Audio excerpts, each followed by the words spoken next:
Assalamualaikum warahmatullahi wabarakatuh. Perkenalkan, kami dari kelompok 6 dengan mata kuliah Praktikum Mediasi Hukum Keluarga Islam dengan dosen pengampu Ibu Zofriani. Saya selaku mediator Muhammad Zahran. Saya sebagai penggugat Anggun Fitri Aulia. Dan saya sebagai tergugat Muhammad Al-Muzani.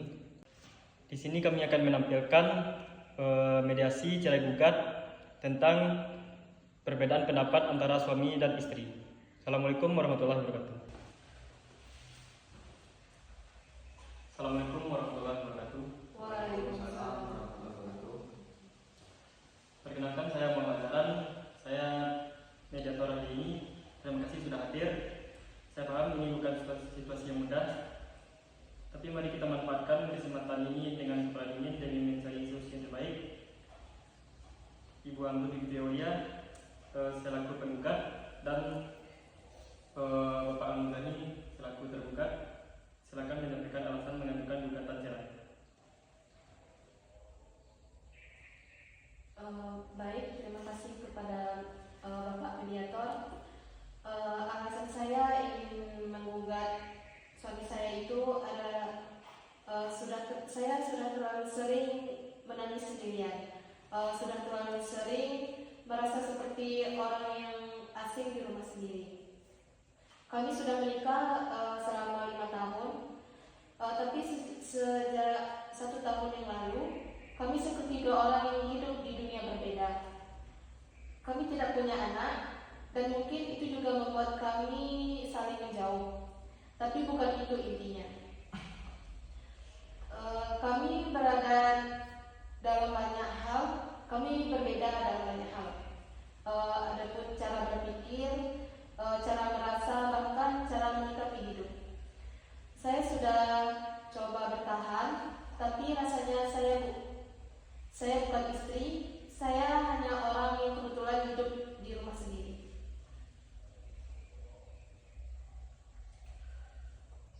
Apakah Ibu merasa sudah tidak ada lagi kecocokan? Benar Pak, saya merasa tidak ada kecocokan dalam pernikahan kami. Saya ini ingin dicintai, dihargai, dan didengar. Tapi yang saya temui hanya tembok. Dingin, diam, menjauh. Ketika saya berbicara, dia menjauh. Ketika saya marah, dia pergi. Dan ketika saya sedih, dia tidur. Terima kasih kepada Ibu Anggun. Sekarang saya ingin dengar dari tergugat Bapak Al-Muzani, silakan. Baik Pak, saya tidak menolak bahwa kami punya masalah, tapi pernikahan kami ini selalu tidak berjalan dengan mulus. Saya diam bukan karena tidak peduli, tapi karena saya ingin menghindari pertengkaran. Setiap saya menjawab selalu salah, dan setiap saya berbicara selalu dibantah. Jadi saya pilih untuk diam.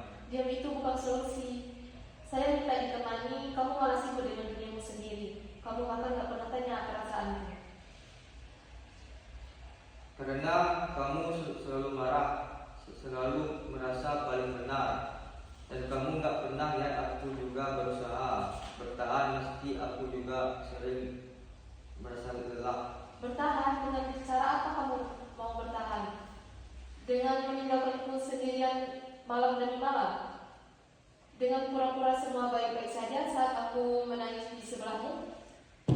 Cukup, saya tahu kalian sedang berbicara dari luka yang dalam, tapi mohon ini ruang untuk berdamai, bukan berperang. Saya tidak pernah bermaksud menyakiti hati istri saya, tapi dia terlalu sensitif. Saya hanya ingin keputusan yang logis. Setiap saya berbicara, dia selalu bawa perasaan. Jadi sulit buat saya untuk diskusi rasional. Apa menurut Bapak dalam rumah tangga harus selalu rasional? Apakah tidak ada ruang untuk emosi, untuk perasaan pasangan? Mungkin saya terlalu kaku, tapi saya pikir saya sedang memimpin. Saya pikir itu peran saya, tapi saya tidak tahu kalau ternyata saya membuat dia merasa sendirian. Apakah Bapak pernah menanyakan bagaimana perasaan Ibu dalam hubungan ini? Tidak, saya selalu merasa dia sedang melawan. Ibu Bapak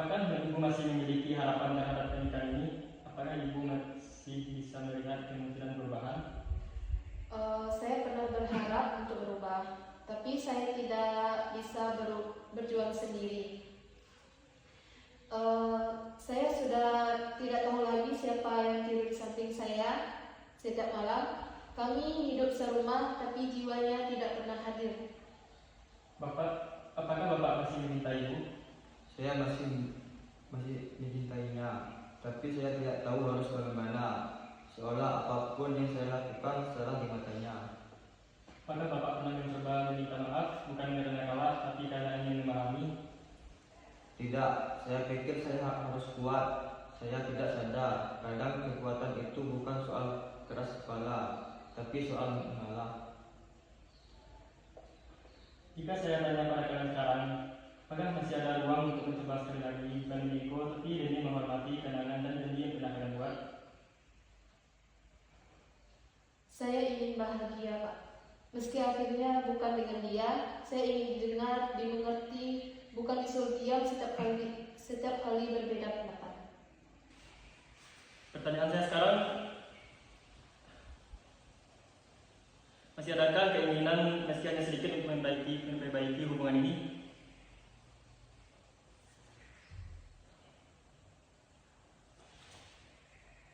Begitu saya nyatakan bahwa mediasi ini tidak berhasil, tapi sebelum kita tutup, izinkan saya menyampaikan beberapa hal sebagai penutup dari sudut pandang hukum dan nilai Islam.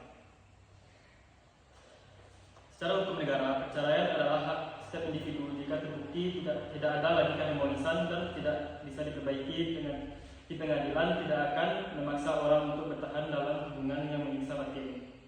Tapi sebagai umat Islam, kita perlu mengingat Rasulullah SAW bersabda dari hadis riwayat Abu Daud, meskipun perceraian dibolehkan, Allah sangat tidak menyukai ketika dua insan yang pernah bersatu berakhir dalam perpisahan.